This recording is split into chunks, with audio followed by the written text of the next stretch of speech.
Производится он в компании Хейвел, она находится в Новочебоксарске. Завод, собственно, производит вот такие вот модули, 60-ячеечные, в принципе, стандартный продукт. Ну, грубо говоря, стеклянная основа, да, соответственно, внутри ячейки. Ячейки, соответственно, можно как с лицевой, так и с внутренней части. Модули выпускаются тоже как односторонние, так и двухсторонние. Эффективность одной ячейки, ну, свыше 22%. А вот по сравнению с конкурентами, скажите, то есть... Все, знаете, очень, я понял. По цене не подскажу, я представитель научного центра, это вот коллеги там они подскажут, да. А вот по, наверное, технологии я подскажу. Ну вот аналогов у нас, ну как бы несколько. Там компания Panasonic, она занимается теми же гетероструктурами. Есть компания ECM, которая занимается тоже аналогичными. Плюс у них есть подразделение, занимающееся IBS-ячейками, да, вот. В принципе, вот там примерно сравнительно одинаковый КПД, где-то в районе 22-24%. Даже там больше градаций, 23 до 24%. На ячейку. Вы считаете, сфера применения, можно ли, допустим, данные солнечной батареи применить для того, чтобы в отдаленных населенных пунктах ставить их на крышу? Не по только... концепции, допустим, того же Илона Маска, да, где он представил черепицу. Я понял. Не столько можно ли, столько нужно ли. На самом деле, это наиболее выгодные проекты именно по удаленным, там, где нету сетевой генерации, соответственно, использовать как мини-станции, так и смешанные системы автономного снабжения вместе с дизелем, там, либо с ветряком, либо еще. Там у нас, кстати говоря, представлен ряд проектов. Мы уже таким мини-АГЭО занимались. Ну, к примеру, да, Алтайская станция, да.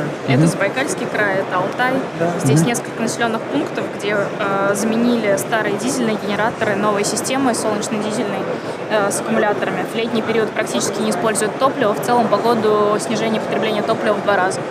И эти системы, они выгоднее, чем дизельная генерация. С точки зрения финансовой составляющей, все-таки это стало дешевле вот в последнее время? Если можно узнать, вот, если дешевле, то насколько дешевле? Ну, за последний год на 25% снизилась стоимость оборудования в солнечной энергетике. Так, и вот большое ли количество проектов уже вот было реализовано?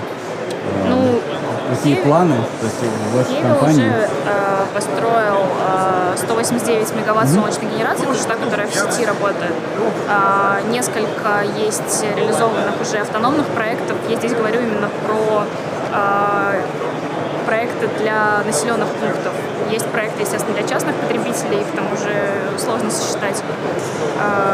И до 2022 года будет введен в эксплуатацию 1 гигаватт солнечной генерации. Хорошо. А вот, может быть, среди международных проектов планируете ли вы выходить? Ну, мы сейчас... Конечно, мы планируем выходить... Мы рассматриваем сейчас многие рынки в плане экспорта, но у нас сейчас обязывающие соглашения, по которым мы не можем раскрывать информацию, где именно мы работаем. Без вопросов. Но все-таки в России основной ареал это сейчас где именно? Это центральная часть? У нас станции уже в 8 регионах.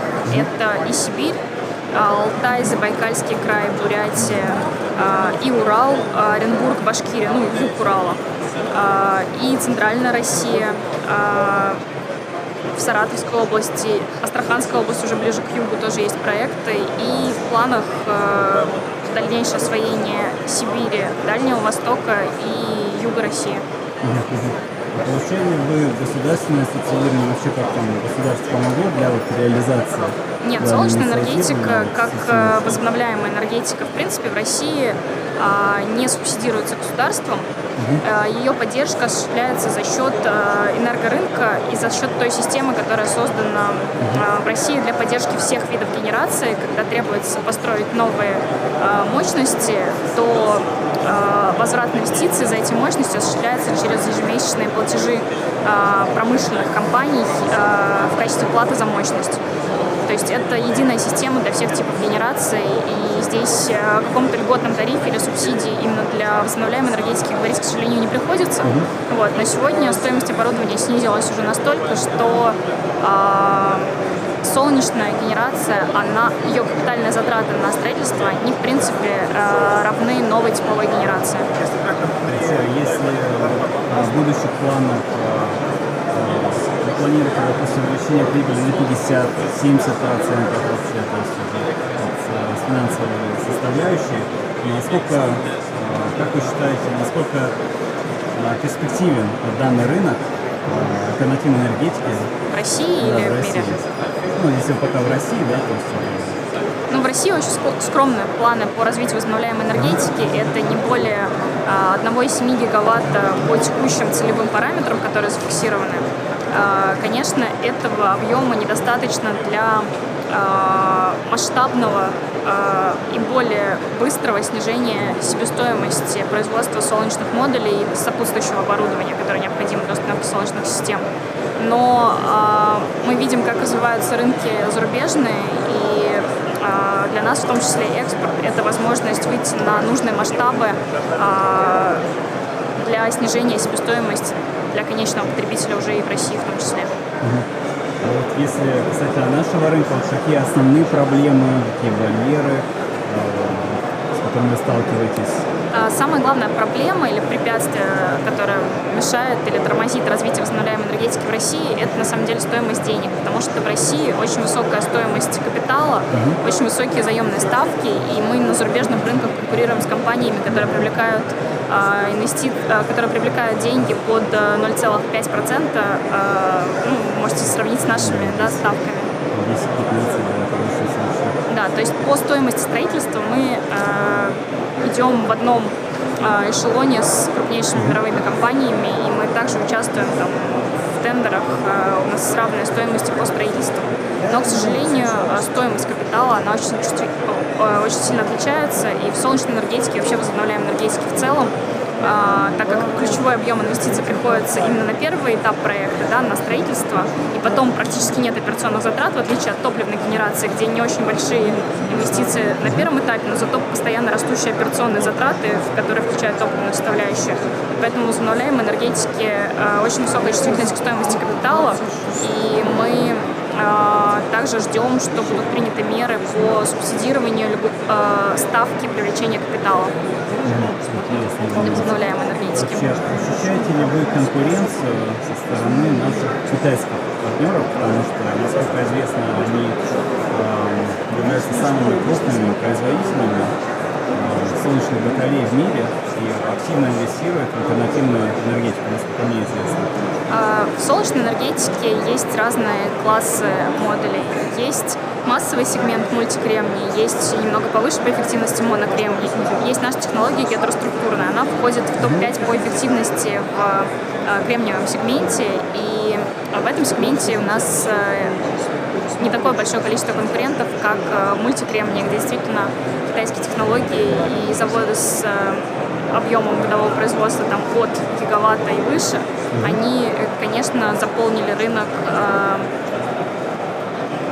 относительно недорогим по стоимости продуктом. Но в сегменте высокоэффективных модулей у нас конкурентов не так много. А что это дает? Это дает большую выработку, высокая эффективность солнечного элемента дает большую выработку на сопоставимую площадь и позволяет экономить на количестве металлоконструкции, другого оборудования при строительстве крупных СЭС. То есть это не только плюс 20% выработки с той же площади, это еще минус 20% капитальных затрат при строительстве. Поэтому потребитель, который заказывает солнечную электростанцию, он выбирает не только по цене, но и по эффективности, потому что именно соотношение этих двух критериев, оно в зоне пересечения, да, находится оптимальное решение для потребителя. И здесь мы конкурентоспособны и как раз активно участвуем. Скажите, какое время вы уже находитесь на этом рынке, с какими сложностями вы на первоначальном этапе столкнулись? Наша компания существует с 2009 года, в следующем году будем отмечать десятилетие. Самым сложным этапом был первый, до момента запуска собственного производства, потому что в России не существовало завода, который выходил на завод по производству солнечных модулей по классу. То есть мы писали все регламенты с нуля, никто не знал, к какому классу отнести наше производство. Писали нормативную базу, то есть проверяющие органы, надзорные органы. Для них это был совершенно новый объект, не только по инженерным конструкциям, но и по тому уровню оборудования, которое установлено. Сейчас, когда эта база уже создана, то проблемы, в принципе, похожи на проблемы любого крупного бизнеса, да, это стоимость привлечения капитала, там, конкуренция высокая, да, потому что в солнечной энергетике она очень высокая, учитывая, с какой скоростью развиваются технологии. Хорошо, спасибо вам большое. Пожалуйста.